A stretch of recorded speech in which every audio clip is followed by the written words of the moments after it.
உங்களுக்கு பையருக்கு ட்விஸ்ட் ஆயிருக்கு. பையர் வந்து பை பண்ணலாம் இங்க. அகைன் எப்படி ஆகுதுன்றத பார்ப்போம்.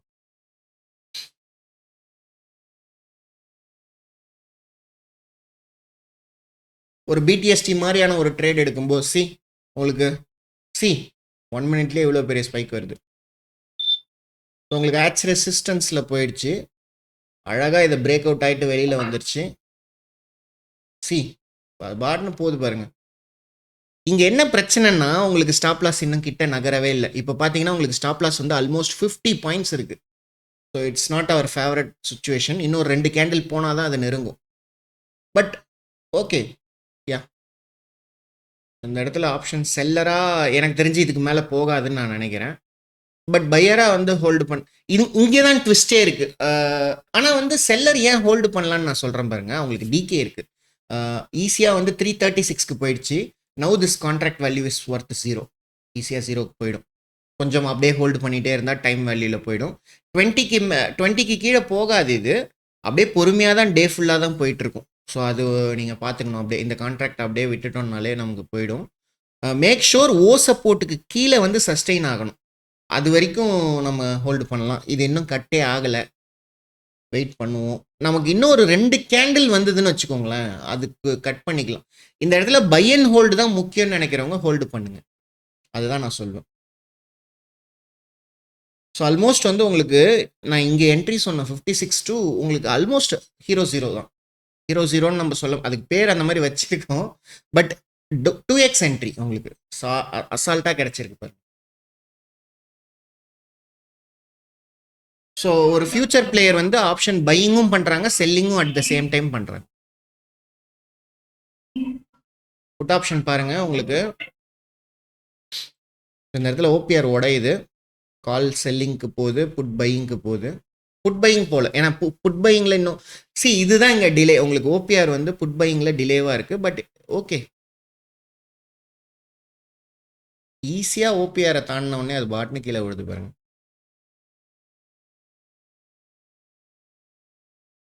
These are the moves. ஆனால் ஐ சஸ்பெக்ட் இதுக்கு மேலே வந்து புட் ஆப்ஷன் போகுமான்றது தெரியல. Let's wait and see. அவ்வளோதான். எக்ஸாக்ட்லி என்ன ஆகுதுன்னு பாருங்க. ஒரு ஆப்ஷன் செல்லராக நான் இதை எப்படி பார்க்குறேன்னா, கரெக்டாக இந்த இடத்துல வந்து நம்ம ஷார்ட் அடித்தோம்னா பெரிய ப்ராஃபிட் வரும்.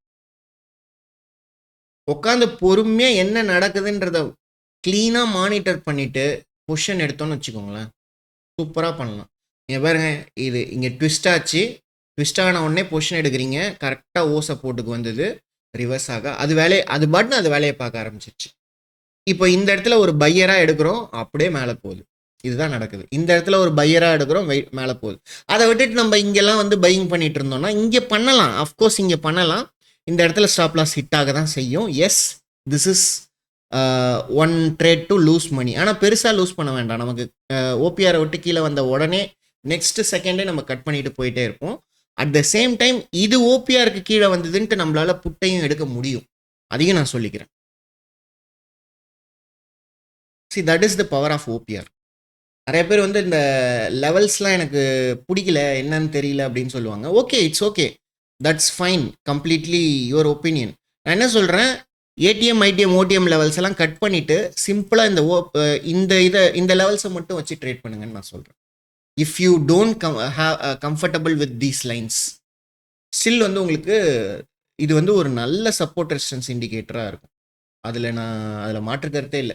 எஸ்பெஷலி பாருங்கள், இந்த இடத்துல வந்து உங்களுக்கு உள்ளே வந்து ட்விஸ்ட் ஆகுது ஓபிஆரில். ஸோ ஓபிஆரில் ட்விஸ்ட் பிரேக்கும் ஆகுது உங்களுக்கு, அதுக்கப்புறம் ஃபாலும் ஆகுது. ஸோ திஸ் இஸ் பெஸ்ட் என்ட்ரிக்கான ஸ்பாட் ஆக்சுவலாக. ஸோ உங்களுக்கு இங்கே பாருங்கள், அகெயின் என்ன நடக்குதுன்றது தெரியும். ஸோ பிரேக் ஆகுது, கட் ஆகுது, ஆனால் வந்து பில்லரை விட்டு கீழே போகலை, அகெயின் பிரேக் ஆகுது. ஸோ இதெல்லாம் எப்படி ட்ரேட் பண்ணணுன்றதை தெரிஞ்சுக்கோங்க. இதெல்லாம் வந்து எப்படி ட்ரேட் பண்ணணும்னா, எஸ்எல் லிமிட் ஆர்டர் போட்டு ட்ரேட் பண்ணணும். விச் மீன்ஸ் இங்கே பிரேக் ஆச்சுன்னா நான் என்ட்ரி எடுத்துக்கிறேன்ற மாதிரி ட்ரேட் பண்ணணும். இது மேலே போச்சுன்னு வச்சுக்கோங்களேன், இப்போ அது பாட்டுன்னு மேலே போயிடும், ஐடிஎம் 1க்கு மேலே போயிடும். ஏன்னா இங்கே பிரேக் ஆகணும், இங்கே பிரேக் ஆகுதா இல்லையான்னு பார்ப்போம். ஆச்சுன்னா மேலே போயிடும். சி எதுக்காக ஓ லெவல்ஸ் வேணும்னு நான் சொல்கிறேன் பாருங்க. அது எங்கே வந்து ரிவர்ஸ் ஆகுது பாருங்க. ஃபிபனாச்சி லெவலில் தான் வந்து தான் ரிவர்ஸ் ஆகுது. இல்லை இந்த ப்ரீவியஸ் ஆங்கர் வீவை இப்போ பேஸ் பண்ணி எடுக்கிறீங்கன்னா உங்களுக்கு ஸ்டாப் லாஸ் எடுத்துகிட்டு வந்து இங்கே வைங்க. உங்களுக்கு ஸ்டாப் லாஸ் ரொம்ப கம்மியாக தான் இருக்குது பாருங்கள், 3 பாயிண்ட் தான் இருக்குது, which is very low. So அந்த அதை நீங்கள் கால்குலேட் பண்ணி நீங்கள் எது கம்மியான இடமோ அதை எடுத்துக்கோங்க. ஸோ அதனால தான் நம்ம இந்த ஸ்ட்ரைக் ப்ரைஸ் போகிறோம். அண்டு நம்மளோட வியூ கரெக்டாக இருக்குது, என்ட்ரி எடுத்துக்கலாம் இங்கே.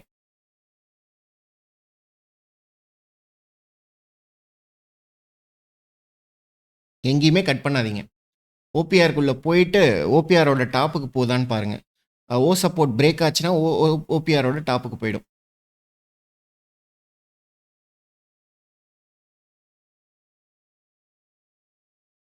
கீழே ஓபிஆர் கட் ஆகிற வரைக்கும் யோசிக்க வேண்டாம்.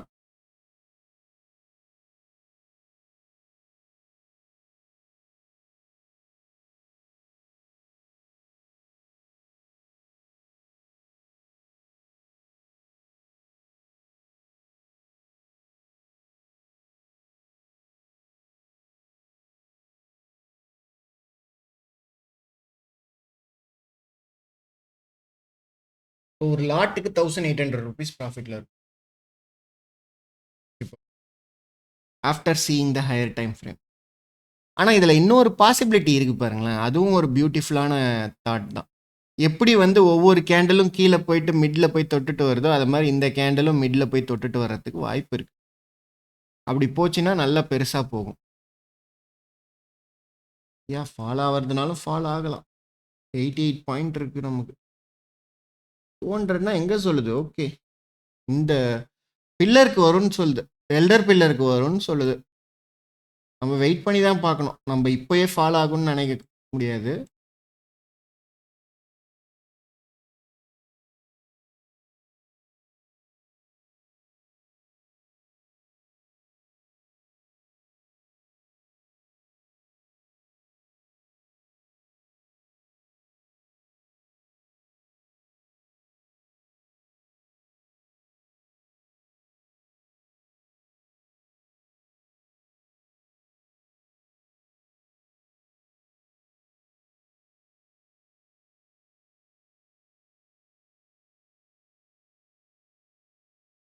ஓகே, புட் ட்ரேடு சூப்பரான ட்ரேடு.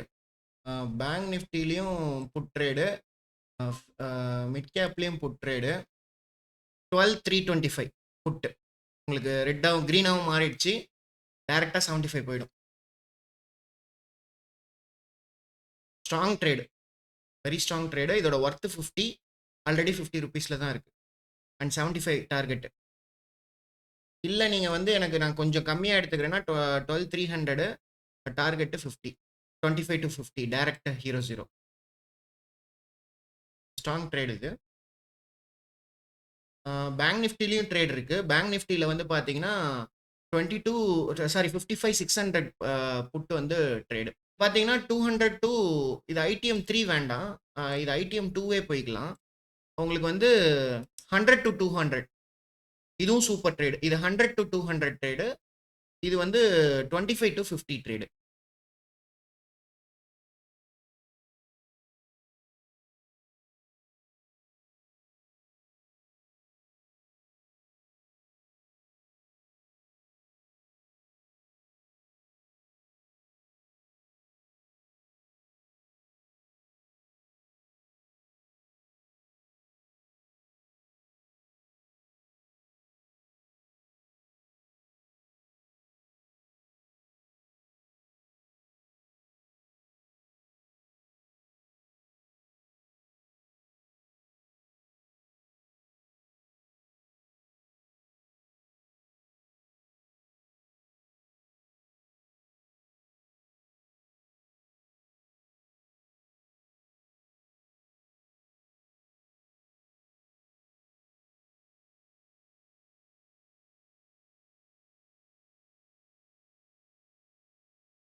சம்மந்தமே இல்லாத ஒரு ப்ரீமியமில் ட்ரேட் ஆகிட்டு இருக்கு இது. இது படி பார்த்தீங்கன்னா உங்களுக்கு கிட்டத்தட்ட 230 இருக்கணும் இது. 200 ரீச்.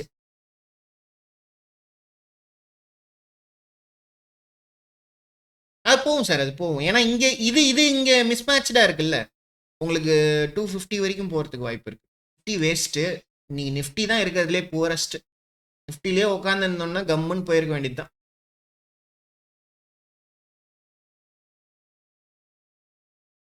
போது பாருங்க 215 218.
போது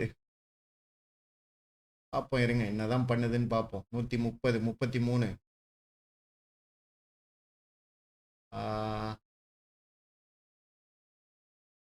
36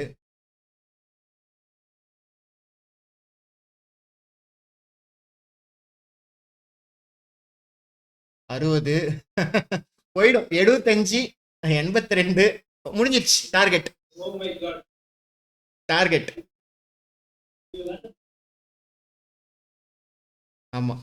இல்லை சார், நான் எப்பயுமே சொல்லுவேன், ஒரு மாசமே ட்ரேட் பண்ணாம மந்த்லி எக்ஸ்பைரிக்கு வந்து உக்காருங்க. அந்த மாசம் உங்களுக்கு லக்கியா இருந்ததுன்னா மாசத்தோட ரிட்டர்ன்ஸை எடுத்துடலாம். கொஞ்சம் அதிக மாசம், மொத்த மாசத்துக்கும் நீங்க எவ்வளோ ரிஸ்க், நீங்க எடுத்த அந்த ஒரு 50-60,000 ரிஸ்க் எல்லாம் இங்க வந்து எடுத்தீங்கன்னா முடிஞ்சு போச்சு. உங்களுக்கு அல்டிமேட்டா ஒரு 5 lakhs 6 lakhs ப்ராஃபிட் கிடைக்கும். கட் பண்ணீங்களா? இன்னமும் ட்ரேட் இருக்கு சார். ஆக்சுவலா இன்னமும் மிட் கேப் போய் பார்ப்போம். மிட் கேப் 0 ஆயிடுச்சு. என்னன்னா இந்த மாதிரி 0ல வந்து நிக்கணும் எல்லா ட்ரேடும். இப்போ நிஃப்டி பாருங்க 0ல நின்று, நிஃப்டியும் ஒரு வாட்டி ஒரு கீழே போயிட்டு வந்திருக்கு. என்னன்னா இப்போ நிஃப்டி 0ல நிக்குது, மிட் கேப் 0ல நிக்குது பர்ஃபெக்டா. ஆனா பேங்க் நிஃப்டி இன்னும் 0ல நிக்கல. அப்ப 0ல நிக்கிற வரைக்குமே ட்ரேட் இருக்கு. ஆனா ட்ரேட் எடுக்காதீங்க. நமக்கு போதுமான ப்ராஃபிட் வந்துட்டதுக்கு அப்புறம் ட்ரேட் எடுக்கிறதுலாம் வேஸ்ட். இதே மாதிரி நீங்க எது பண்றீங்களோ இல்லையோ மந்த்லி எக்ஸ்பைரிக்கு மட்டும் எல்லாம் அசம்பிள் ஆயிடுங்க சார். நீங்க மற்றதெல்லாம் மற்ற எக்ஸ்பைரிலாம் ஷிஃப்ட் ஆகிட்டு இருக்கும், அது போகும் வரும். ஆனால் மந்த்லி எக்ஸ்பைரி ஓரளவுக்கு ஸ்டேபிளாக இருக்கும். நமக்கு என்ன மந்த்லி எக்ஸ்பைரியில் என்ன, இல்லை இல்லை அது இல்லை சார். நமக்கு இப்போ நீங்கள் அதே பாருங்க, நிஃப்டி ஒன்றுமே பண்ணல இன்னைக்கு. மந்த்லி எக்ஸ்பைரியில் நமக்கு என்ன பெனிஃபிட் ஃபர்ஸ்ட் அப்படின்னு பார்த்தீங்கன்னா, ஒன்று இல்லைனாலும் இன்னொன்று போயின்னு இருக்கும். இப்போ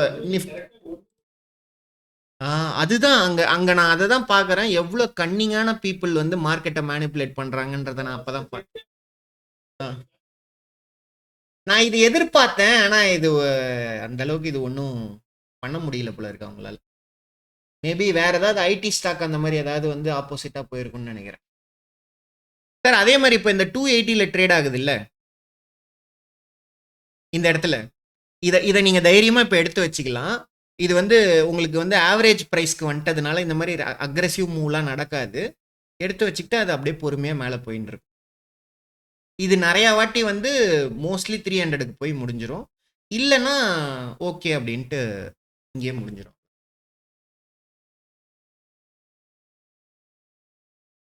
அதில் ஒரு சின்ன ரிஸ்க் தான் இருக்கும். இது அக்ரெசிவாக இந்த மாதிரி ஏறும் இறங்குறது இதெல்லாம் ஆகாது.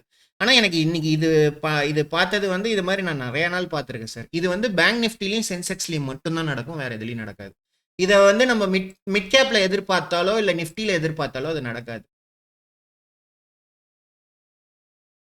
எல்லாருக்கும் பாய். Okay, thank you. தேங்க்யூ.